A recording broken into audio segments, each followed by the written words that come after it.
كثيرا وسبحان الله بكرة وأصيلا لا إله إلا الله والله أكبر الله أكبر ولله الحمد.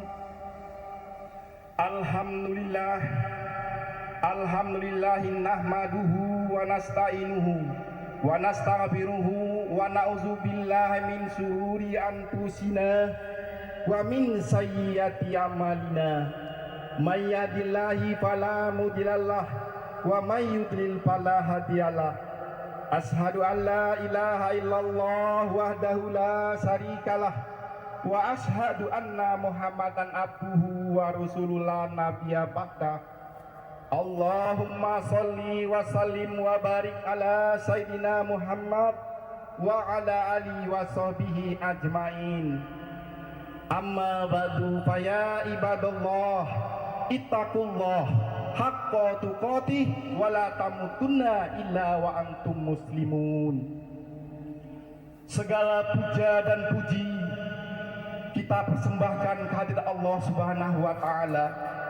Segala sanjungan kita peruntukkan kepadanya. Kepadamu ya Allah kami menyembah, dan kepadamu pula ya Allah kami mohon pertolongan.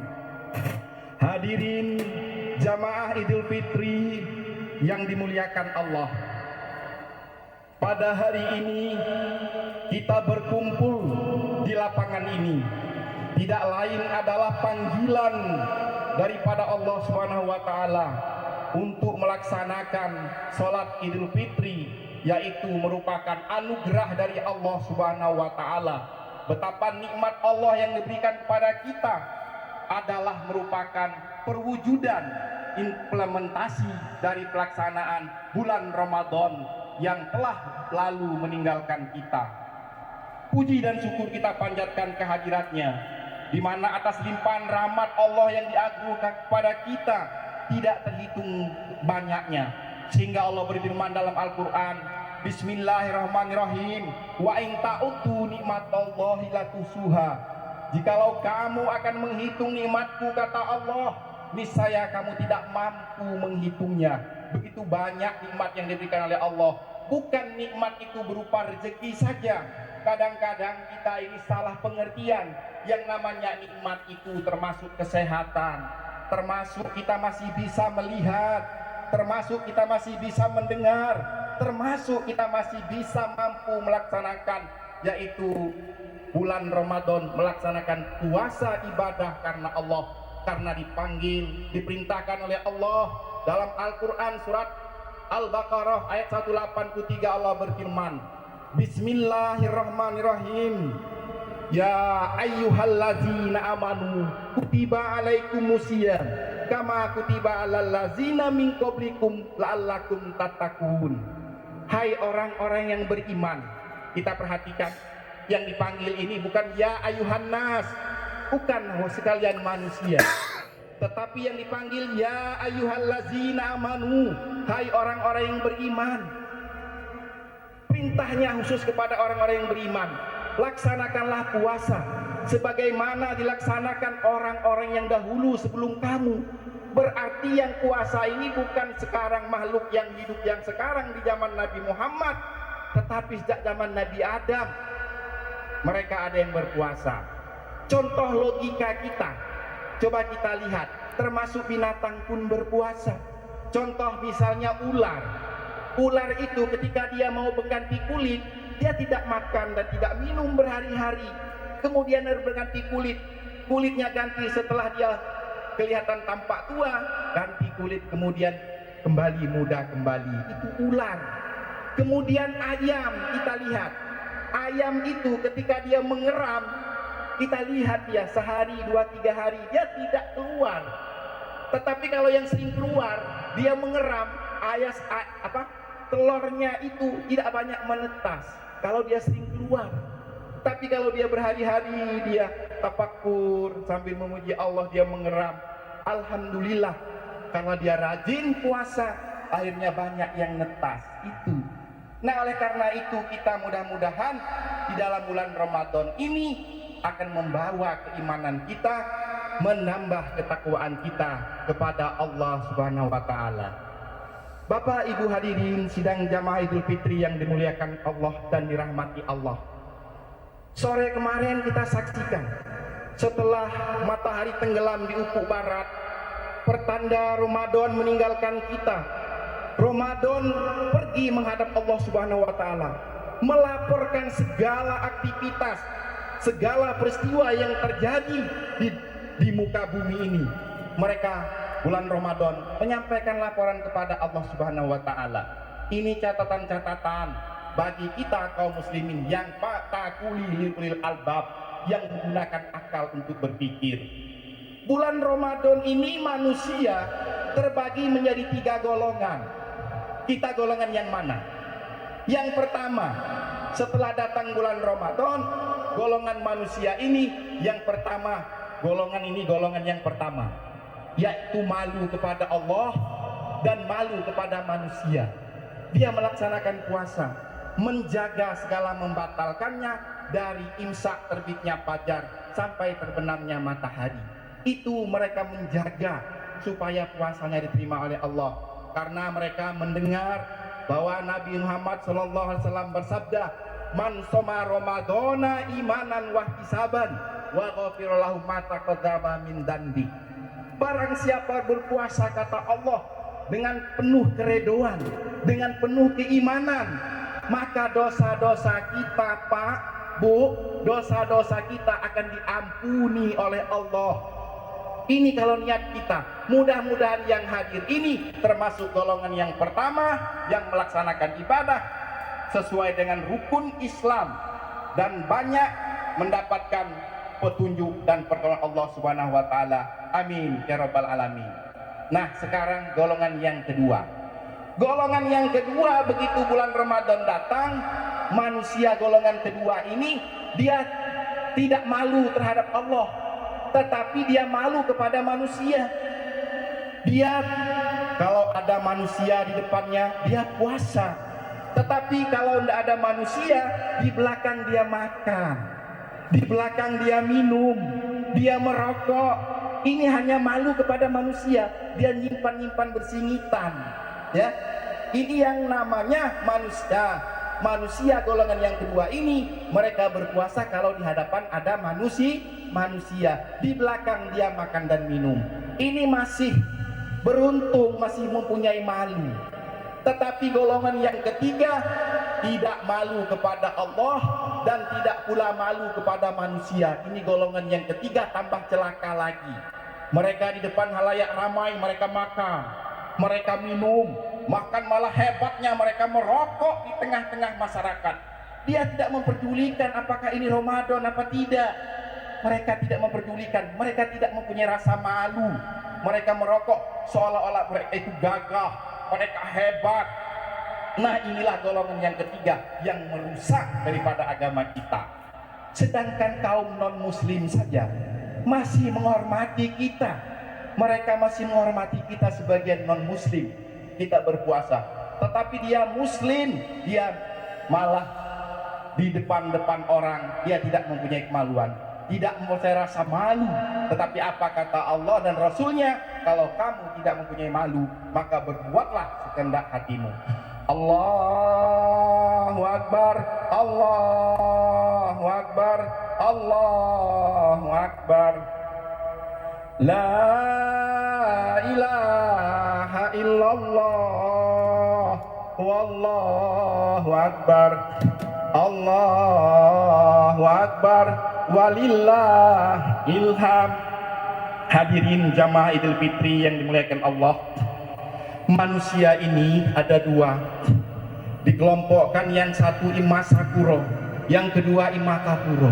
Yang sakuro itu yang pandai bersyukur, mendapatkan nikmat Allah, mendapatkan rezeki, mendapatkan kesehatan, malah dia selalu bersyukur kepada Allah. Inilah orang-orang yang bersyukur yang akan dimuliakan Allah.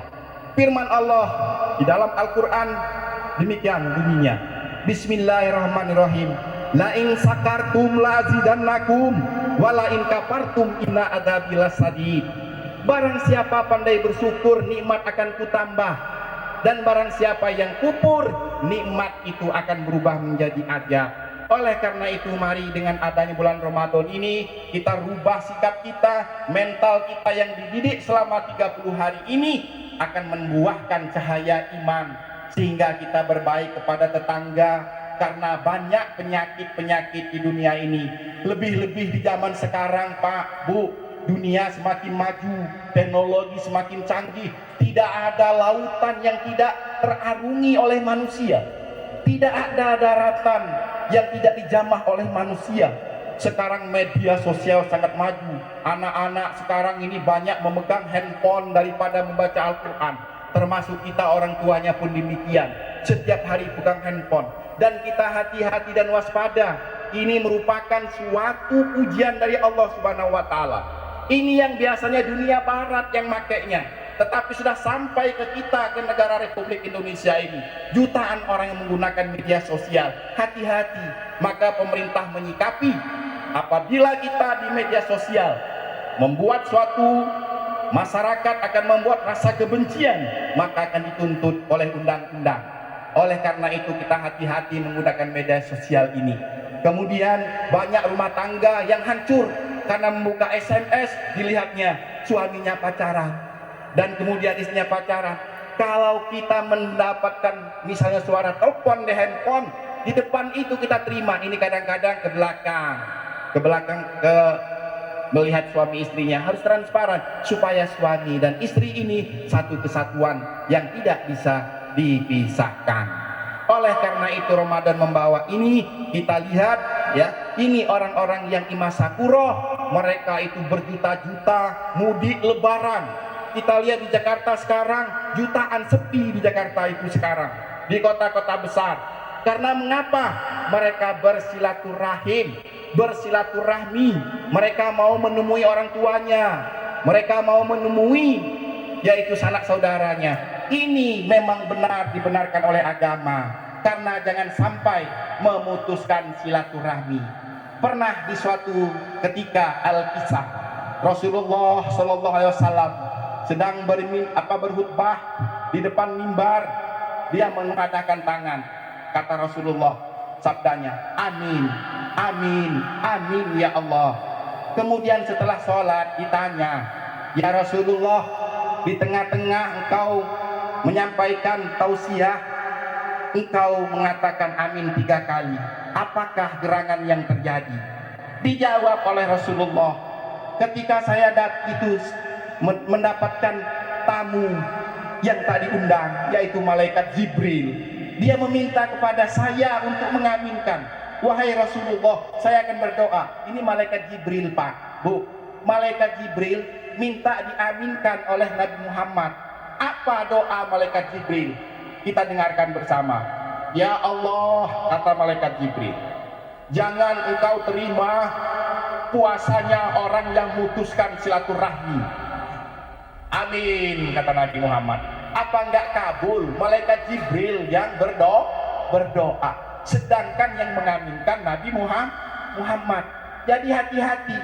Percuma kita puasa kalau kita memutuskan silaturahmi, apalagi sama orang tua, apalagi sama tetangga, apalagi saudara kita.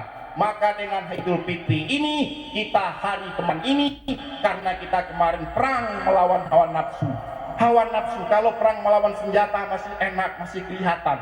Tetapi kemarin kita 1 bulan penuh perang melawan hawa nafsu. Tetap nafsu, inna nafsu la'amatun bismillah rahimah rabbi. Nafsu itu mengajak selalu kemungkaran, nafsu selalu mengajak berbuat maksiat. Tetapi nafsu yang dikasih oleh Allah itu nafsu yang mengajak pada kebenaran. Nah, nafsu ini harus ditundukkan dengan ibadah puasa. Nah, oleh karena itu setelah puasa kita ini juga melatih diri. Jangan setelah puasa kita tadarusan, kita baik sama orang tua, kepada tetangga, tetapi kalau kita setelah Ramadan bubar kembali. Nah, ini tidak dibenarkan dalam agama. Kita banyak bersedekah. Sedekah itu kita yang baik-baik. kadang-kadang kita panen rambutan, misalnya panen timun di desa, kita pilih yang kecil-kecil, yang kempot-kempot ya, kita sedekahkan sama orang. Tetapi yang bagus-bagus kita jual, ini keliru. Kalau kita sedekah, kita lihat sejarah. Waktu zaman Nabi Adam itu, dia melahirkan 2 orang anak. Kalau lahir, 1 laki-laki, 1 perempuan. Lahir lagi, 1 laki-laki, 1 perempuan. Yang pertama namanya Kabil dengan Labuda. Kemudian yang kedua Habil dengan Iklimah.